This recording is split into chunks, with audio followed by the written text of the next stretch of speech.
हाँ जी, राम राम जी। जैसे ही मैंने ये न्यूज़ पढ़ी है उसके तुरंत बाद मेरे मन के अंदर चिंता होने लगी। भर्तियों को लेकर एचएसएससी की जो भर्तियां हैं, हरियाणा में जो भर्तियां आगे आएंगी उन भर्तियों को लेकर भी चिंता होने लगी। शायद आप भी ये न्यूज़ देखकर थोड़ा सा चिंतित जरूर होंगे, आपके मन में जरूर ऐसे सवाल उठेंगे कि अब क्या होगा। चाहे वो सीईटी ग्रुप डी की बात हो, चाहे वो ग्रुप नंबर 56 57 की बात हो, चाहे वो टीजीटी की बात हो, चाहे हरियाणा पुलिस की बात हो, चाहे अन्य जो अपकमिंग वैकेंसियां हैं जो कि अगले सीईटी में बताई जा रही है, 40 से 50 हजार वैकेंसियां आएंगी, चाहे उनकी बात हो। लेकिन थोड़ा सा चिंता का विषय उठ गया है, मन में सवाल उठ गया है। खुद जो अपने नए मुख्यमंत्री साहब हैं, उन्होंने ऐसी स्टेटमेंट दे दी है कि अब थोड़ा सा ऐसे लग रहा है कि भाई गड़बड़ हो सकती है, संभावना है। तो क्या मामला है, उसी के ऊपर मैं विचार रखने वाला हूं और क्या आज अपडेट आई है उसके ऊपर करने वाला हूं। आप हरियाणा की किस भर्ती से जुड़े हुए हैं, आप कमेंट बॉक्स में मुझे बताइएगा, ताकि आपकी भर्ती से जुड़ी कोई अपडेट आए तो मैं वीडियो के माध्यम से आपको शेयर कर दूं। तो देखिए, बहुत सारी भर्तियां आपकी अभी भी लटकी हुई है, कोर्ट के अंदर चल रही है, जिनके बारे में भिन्न भिन्न प्रकार की चीजें सुनने को मिल रही है। ये होगा, वो होगा, ये हो गया होगा, ये नहीं होगा, और खर्ची पर्ची, बिना खर्ची बिना पर्ची, जीरो भर्ती, ये चीजें भी आपने सुनी होगी। यहाँ पे जो नए मुख्यमंत्री साहब हैं, पूर्व मुख्यमंत्री की प्रशंसा में कुछ ऐसा कह गए कि शायद उनकी खुद की छवि के ऊपर सवाल शायद खड़ा हो सकता है।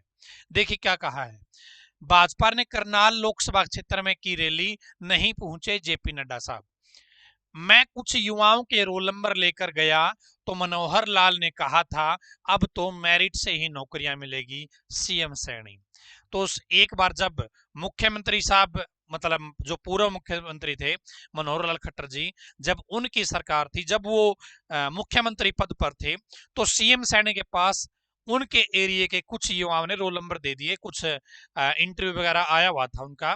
तो सीएम साहब ने, जो सीएम सैनी है, उन्होंने वो रोल नंबर ले लिए और वो सीएम साहब यानी कि जो मुख्यमंत्री मनोहर लाल खट्टर है वहां पर पहुंच गए। साहब जी, ये रोल नंबर है मेरे हल्के की, मेरे एरिया के, और इनका काम करवाना है। यानी कि मुख्यमंत्री साहब, जो नायब सैनी साहब हैं, वो चाहते थे कि भाई उनका काम बन जाए। लेकिन वहां पर रिप्लाई क्या आया, रिप्लाई ये आया, जो मनोहर लाल खट्टर है उन्होंने कहा भाई अब तो जो भर्तियां है ना वो मेरिट के आधार पर मिलेगी, ऐसे रोल नंबर या पर्चियां लेने से बात नहीं बनेगी। हमारा तो संकल्प ही ये है, हमारी तो टैगलाइन ही ये है कि ना पर्ची ना खर्ची, और आप हमारे पास रोल नंबर लेके आए हो। ये खुद नायब सैनी ने अपनी बात बताई है। अब तो राजा ही यही है, अब तो सैनी साहब ही, जो नायब सैनी है, अब तो राजा ही वही है, अब तो मुख्यमंत्री ही वही है। अब यदि ऐसी स्थिति पैदा हो गई उनके हरियाणा से, उनके साथियों को, उनके रिलेशन में, उनके फ्रेंड सर्कल में यदि कोई रोल नंबर लेके पहुंचता है, तो क्या सीएम साहब अब वो काम करा पाएंगे? क्योंकि पहले तो मनोहर लाल की टैगलाइन थी कि जी ना पर्ची ना खर्ची। अब नायब सैनी साहब यहाँ पे क्या विचार रखेंगे, ये युवाओं का भविष्य तय करेगा। यदि वो भी इसी चीज को आगे बढ़ाते हैं, जीरो पर्ची जीरो खर्ची, तो बहुत अच्छी बात है।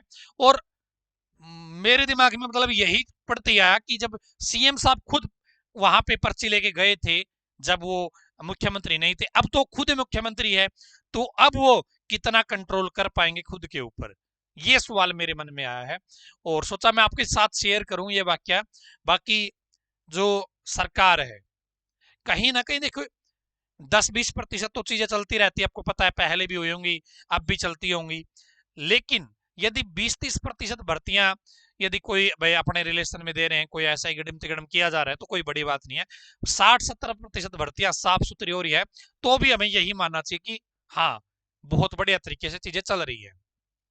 और जिस दिन ये 100% हो जाएगी, उस दिन तो भाई सोने पे सुहागा हो जाएगा, और वो सरकार मतलब इंडिया की सबसे बेस्ट सरकार बन जाएगी। यदि वो 100% भर्तियां फेयर, युवाओं को बिना परेशान किए दे सकती है, तो वो बहुत बढ़िया सरकार घोषित हो जाएगी।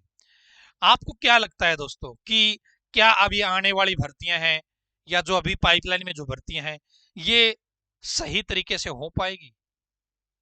थोड़ा सा चिंतन का विषय है। आप कमेंट बॉक्स में अपनी राय जरूर दीजिएगा। और मुझे लगता है कि अब चीजें बदल गई है। अब सीएम साहब जो सैनी साहब है, ये 6 महीने के लिए बने एक बार, तो यदि वे अच्छा करेंगे तो हो सकता है इनको नेक्स्ट सेशन में भाई 5 साल और सेवा का मौका मिल जाए।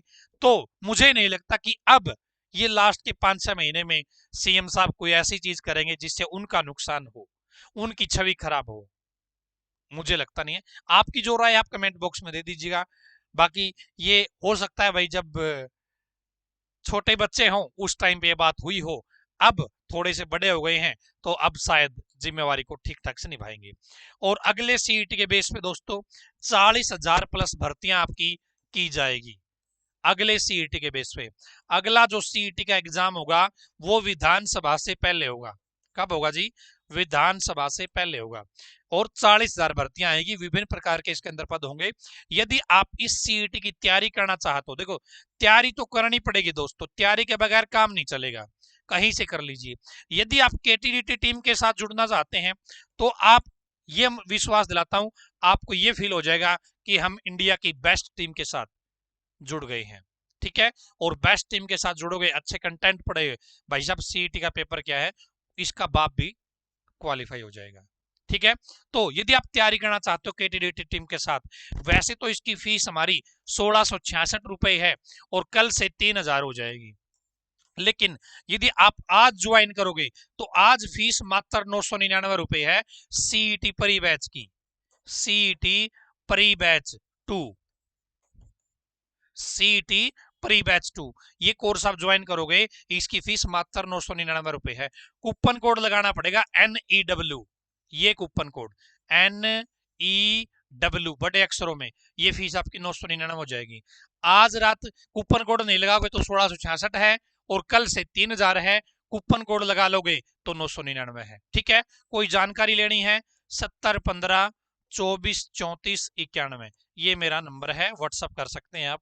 ठीक है, तो यदि आपका मन करे, आपको लगे कि हमें पढ़ाई करनी है, आपको समझ में आ गया है कि पढ़ाई के दम पे ही कुछ बात बनेगी, बिना पढ़ाई बात नहीं बनेगी, तो आप हमारे साथ जुड़ के अपनी तैयारी को आज से ही स्टार्ट कर दीजिए। नया बैच है, शुरुआत से जुड़ेंगे तो शुरू से समझ में आएगा, बिल्कुल बेसिक से। धन्यवाद।